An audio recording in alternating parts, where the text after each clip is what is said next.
पूरे वर्ल्ड देख रहा है उस मैच को, और वहां पर फैसिलिटीज नहीं है। 8-10 आदमी, सर छोटी सी कंट्री है बांग्लादेश या श्रीलंका, वहां 60-60, 100-100 आदमी ग्राउंड में आ जाते हैं कवर कर ठीक करने के लिए, ग्राउंड को रिपेयर करने के लिए।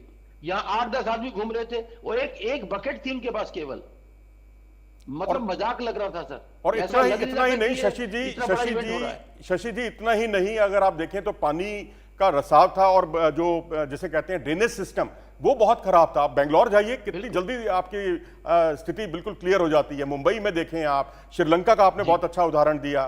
तो अब मैं समझता हूं कि आपने स्टेडियम पर इतना करोड़ों रुपया बहा दिया और आपका ड्रेनेज सिस्टम ही अच्छा नहीं है, अगर आपका प्रोफेशनल एटीट्यूड ही नहीं है आपका, तो फिर आगे आने वाले टूर्नामेंट जो होंगे, जो महिलाओं का आपको वर्ल्ड कप मिला है, तो मैं समझता हूँ वहां भी ये सारी दिक्कतें आएंगी। लेकिन मनोज जी, जिस तरीके से शुरुआत से हम लोग तैयारियां देख रहे थे, तैयारियों पर निगरानी पूरी तरीके से बनी हुई थी, अलग अलग रिपोर्ट्स भी सामने आई, और उसी वक्त से तैयारियां जो है वो ऐसी नजर आ रही थी कि बस मानो की फॉर्मेलिटीज पूरी की जा रही हैं, दिल लगाकर काम नहीं किया जा रहा है।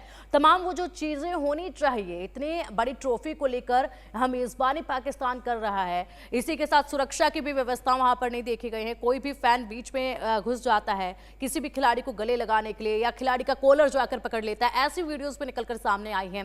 पिच पर काम बिल्कुल भी नहीं हुआ है, व्यवस्थाएं बिल्कुल जीरो वहां पर नजर आ रही है जिस तरीके से देखा जा रहा है। तो शशि काला जी, इन सबका ओवरऑल इंपैक्ट आप खिलाड़ियों पर कैसे देखते हैं? मैच पर कितना इंपैक्ट सबका पड़ रहा है?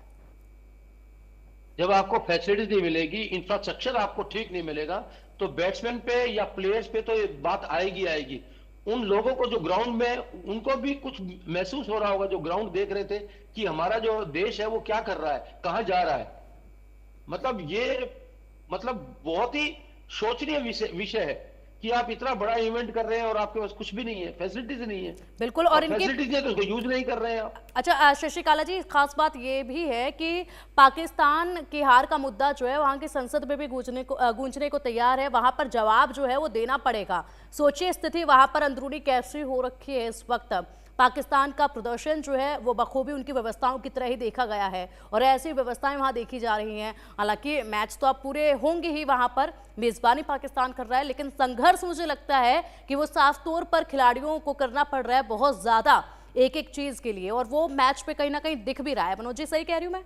जी बिल्कुल, और मैं समझता हूँ इन सब चीज़ों की, ये जो मूलभूत चीज़ें हैं, इस तरफ ज़रूर ध्यान देना चाहिए। लेकिन साथ ही मैं एक बात और जोड़ना चाहूँगा कि अगर इस मैच पर आते हैं हम, तो अफगानिस्तान के जो क्रिकेट फैंस हैं, जो बड़ी उम्मीद लगाए बैठे हैं, उनको थोड़ा निराश होना पड़ेगा, क्योंकि इस मैच को लेकर अफगानिस्तान वर्चुअली बाहर हो चुका है। क्योंकि अगर इस मैच में आप देखें तो इंग्लैंड जीते, और वो भी 200 रनों के अंतर से जीते, और उसके बाद अगर विकेटों का मामला आए तो ये 300 रन बनाकर 11.1 ओवर में उस लक्ष्य को हासिल करे, जो नामुमकिन है, उसके बारे में कोई बहस ही नहीं होनी चाहिए। मेरे ख्याल से यहाँ अफगानिस्तान अब बाहर हो चुका है। अब हमारे लिए अच्छी बात यह है कि हमें बाद में खेलना है 1 तारीख को, जो 2 तारीख को मुकाबला है, और अब हम तय करेंगे कि हमें ऑस्ट्रेलिया से खेलना है कि साउथ अफ्रीका से खेलना है।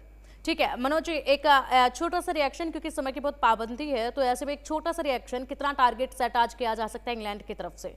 पहले बल्लेबाजी करें, एक छोटा सा रिएक्शन इस पे। मैं तो चाहूंगा 350, 315, 320, क्योंकि इतने रन बनते रहे। शशि काला जी, कितना टारगेट आपको लग रहा है? वैसे तो अगर कोई जीतने के लिए जा रहे हैं तो आपको जितना ज्यादा से ज्यादा स्कोर करेंगे, लेकिन जो वहां पर उनकी जो टीम है, जो स्ट्रेंथ है, उस हिसाब से मानूंगा 300 के आसपास स्कोर होना चाहिए। 300 के आसपास होना चाहिए, ये उम्मीद जो है वो लगाई जा रही है। खैर देखना होगा किस तरीके से बल्लेबाजी करती है टीम यहाँ पर और कितना टारगेट सेट करती है। फिलहाल शशि काला जी, बहुत शुक्रिया आपका इंडिया न्यूज़ के साथ जुड़ने के लिए, इस चर्चा में शामिल होने के लिए। और आज महामुकाबला होने जा रहा है, इसी के साथ दोनों ही टीमें अभी तक बराबरी पर हैं, लेकिन नतीजा आज क्या निकल कर आता है वो देखने वाली बात होगी। उसके बाद आगे के मैचों पर भी इसका पूरा असर जो है वो देखा जाएगा। फिलहाल बुलेटिन में अब एक बड़ी बुलेटिन में अब रुकेंगे एक छोटे से ब्रेक के लिए। खबरों का सिलसिला लगातार जारी रहेगा, आप देखते रहिए इंडिया न्यूज़।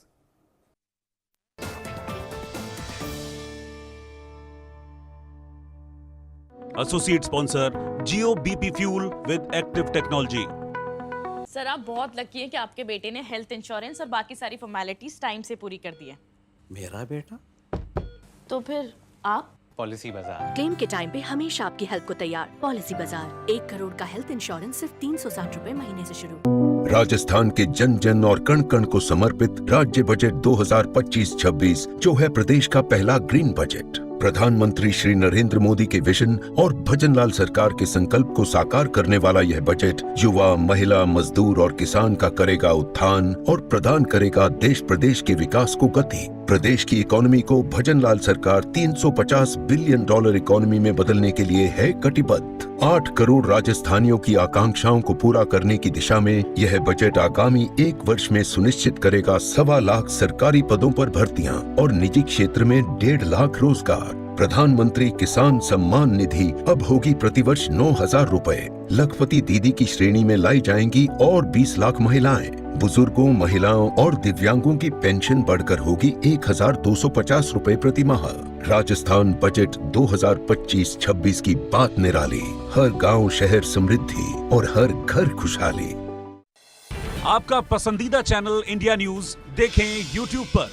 आपकी पसंद की खबरें बस एक मोबाइल क्लिक की दूरी पर। हर वायरल खबर की सच्ची पड़ताल।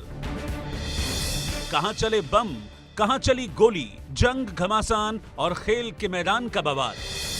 आपकी उंगली के सिर्फ एक इशारे पर सब्सक्राइब करें, बेल आइकन दबाएं, हर अपडेट पाएं। 18 साल से हम हैं खबरों के सरताज। इंडिया न्यूज, सबसे पहले देश।